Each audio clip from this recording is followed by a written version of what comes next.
Bismillahirrahmanirrahim. Assalamualaikum warahmatullahi wabarakatuh. Alhamdulillahilladzi khalaqal insana fi ahsani taqwim wa 'allamahul bayan. Wassalatu wassalamu ala Rasulillah Sayyidina Muhammad ibn Abdillah Sayyidil Bashariyah wa Ustadzil Insaniyah wa ala alihi wa sahbihi wa mawalah la hawla wa la quwwata illa billah amma ba'du. Pemirsa kaum muslimin dan muslimat rahimakumullah, sebagaimana kita pahami bahwa saat ini bangsa Indonesia tengah dalam keadaan yang duka.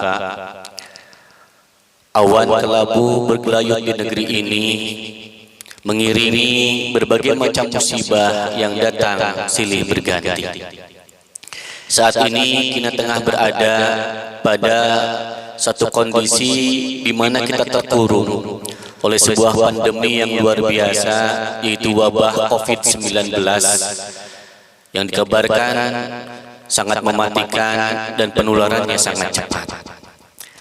Dalam kondisi demikian, kita bisa melihat ada beberapa nasihat yang disampaikan oleh seorang Syekh Profesor Dr. Abdul Razak Al-Badri, seorang guru besar di Universitas Islam Madinah dan pengajar di Masjid Nabawi. Beliau menyebutkan setidaknya ada dua hal sebagai seorang yang beriman yang bisa dilakukan ketika kita menghadapi wabah penyakit seperti ini. Yang pertama, kata beliau, yang bisa dilakukan oleh kita sebagai seorang yang beriman adalah senantiasa kita melaksanakan ikhtiar yang maksimal, ikhtiar yang optimal, agar kita tidak menjadi korban yang tertular ataupun menularkan kepada orang lain. Ikhtiar ini menjadi sebuah keharusan karena Allah Subhanahu wa taala berfirman dalam sebuah ayatnya, surat Ar-Ra'd ayat 11, A'udzubillahi minasyaitonir rajim. Bismillahirrahmanirrahim. Innallaha la yughayyiru ma biqaumin hatta yughayyiru ma bi anfusihim. Sesungguhnya Allah tidak akan merubah keadaan satu kaum jika kaum tersebut tidak mencoba untuk merubahnya sendiri. Adapun salah satu ikhtiar maksimal yang bisa kita lakukan dalam kondisi penyebaran COVID-19 ini adalah, yang pertama, kita bisa mengikuti aturan yang dikeluarkan oleh pemerintah, oleh MUI, oleh Polri, ataupun otoritas-otoritas yang lain dalam rangka pencegahan penularan virus ini. Dengan salah satunya adalah tinggal di rumah, stay at home, social distancing, menjaga jarak dengan yang lain, juga self isolation. Kalau yang sudah ada gejalanya, maka dilaksanakan untuk mengisolasi diri agar tidak menularkan kepada orang lain. Kemudian yang kedua yang bisa kita lakukan adalah dengan menghindari tempat-tempat keramaian, tempat yang dimana dimungkinkan terjadi penularan, sehingga kita diharapkan untuk dapat menghindari tempat-tempat keramaian tersebut dan kita tidak pernah masuk ke dalamnya. Kemudian yang ketiga yang bisa kita lakukan adalah dengan menerapkan pola hidup sehat, yaitu dengan memelihara kebersihan dan kesucian baik badan maupun pakaian yang kita kenakan.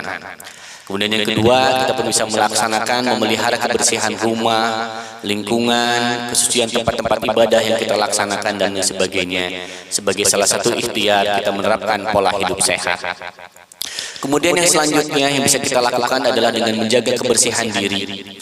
Rajin mencuci tangan dengan sabun, selalu menjaga jarak dengan orang lain, hindari menyentuh mata, hidung, mulut, kemudian diusahakan menggunakan masker. Dengan tujuan, di samping kita untuk bisa terhindar dari tertularnya orang oleh lain, juga tidak mustahil kita pun bisa jadi penular kepada orang lain. Maka kita gunakan masker dengan sebaik-baiknya. Dan kemudian kita terapkan etika ketika kita batuk dan bersin. Kemudian kita bisa lakukan juga sebagai ikhtiar yang maksimal adalah dengan menjaga diri dan keluarga.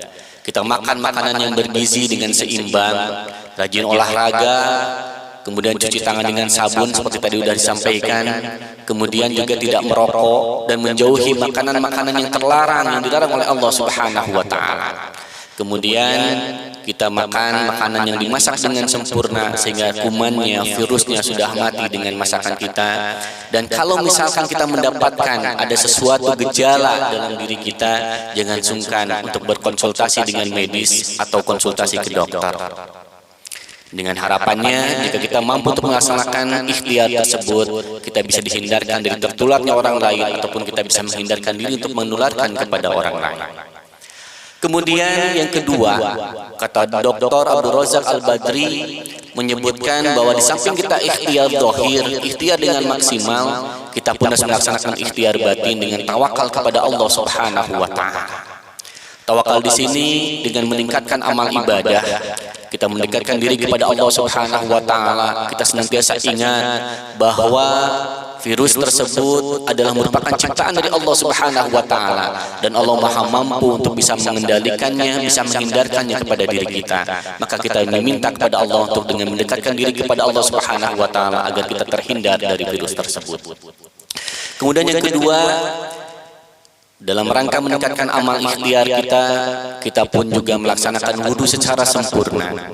Wudu secara sempurna baik dengan menggunakan air yang bersih, kemudian juga dengan melaksanakan wudunya adalah secara sempurna. Kita kumur-kumur, kemudian istishraq dan istisyak. Kita kemudian menghirup dan mengeluarkan air secara bersih sehingga virus yang ada dalam hidung-hidung kita bisa dikeluarkan secara maksimal. Dan kemudian kita sempurnakan juga rukun-rukun wudu yang lainnya. Kemudian yang selanjutnya adalah membaca Al-Quran dengan suara yang nyaring. Al-Qadi, salah satu doktor yang meneliti di Harvard University, pernah menyebutkan bahwa ketika kita membaca Al-Quran dengan nyaring, maka bakteri-bakteri yang ada di dalam tenggorokan kita, yang ada dalam mulut kita, termasuk virus di dalamnya, itu akan ikut keluar. Dan kemudian akan terhancurkan dengan suara-suara lantunan ayat Al-Quran. Sehingga ketika kita membaca Al-Quran, alangkah indahnya kalau kita lantunkan dengan suara yang nyaring. Suara yang nyaring di sini maksudnya bukan untuk berteriak-teriak, tetapi suara yang dikeluarkan suaranya, bukan membaca Al-Quran di dalam hati. Kemudian yang selanjutnya bisa kita lakukan adalah salah satu ikhtiar kita mendekatkan diri kepada Allah Subhanahu wa taala dengan sholat tepat pada waktunya secara istiqomah. Memang MUI telah menyebutkan bahwa masih boleh kita melaksanakan sholat di masjid, walaupun dianjurkan untuk melaksanakan sholat di rumahnya masing-masing. Dan tentu saja ketika kita melaksanakan sholat berjamaah di masjid, hal yang perlu diperhatikan adalah bagaimana protokol kebersihan dan kesehatan yang telah diinstruksikan oleh medis kita lakukan dengan sebaik-baiknya, sehingga kita mampu untuk bisa menghindarkan untuk tertular maupun menularkan virus ini kepada orang lain. Dan kemudian ada hikmah yang bisa kita dapatkan juga ketika kita sholat berjamaah di rumahnya masing-masing. Hikmahnya adalah kita dekat dengan keluarga, kemudian kita bisa memantau, mengontrol bagaimana ibadahnya anggota keluarga kita, bagaimana sholatnya, bagaimana wudunya anak-anak kita dan sebagainya, bisa kita lihat. Dan kita bisa mengkondisikan agar selalu bisa bareng-bareng terhadap mereka, sehingga mereka pun bisa terbiasa untuk bisa menjaga waktunya dan berjamaah bersama. Kemudian di samping itu juga disunahkan untuk membaca qunut nazilah. Biasanya dibacakan ketika sholat subuh, tapi pun bisa dilaksanakan pada sholat-sholat yang lainnya, ataupun doanya dibacakan ketika kita berdoa kepada Allah Subhanahu wa taala di luar sholat.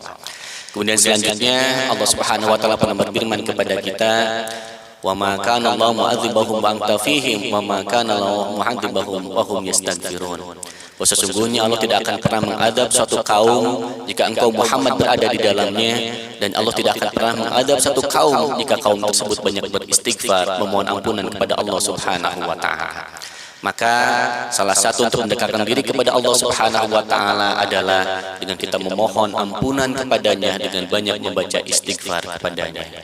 Kemudian yang selanjutnya adalah kita membaca sholawat kepada Rasulullah Muhammad SAW yang banyak, sehingga Rasulullah SAW bisa hadir kemudian menjadi media untuk memberikan syafaat kita di yaumil qiyamah nanti. Dan kemudian terakhir kita banyak berzikir kepada Allah Subhanahu wa taala dan berdoa memohon agar kiranya wabah ini, penyakit ini, virus ini segera dicabut oleh Allah Subhanahu wa taala, sehingga kita mampu untuk bisa beraktivitas sebagaimana biasanya, mampu untuk bisa beribadah sebagaimana biasanya. Kita hidup tentram dalam kedamaian, damai dalam ketentraman, dan khusyuk dalam ibadah kita. Semoga Allah Subhanahu wa taala senantiasa mengabulkan semua permohonan kita dan menjadikan diri kita sebagai diri yang terbebas dari wabah tersebut, dan menjadikan orang yang maslahat baik di dunia maupun di akhirat kelak.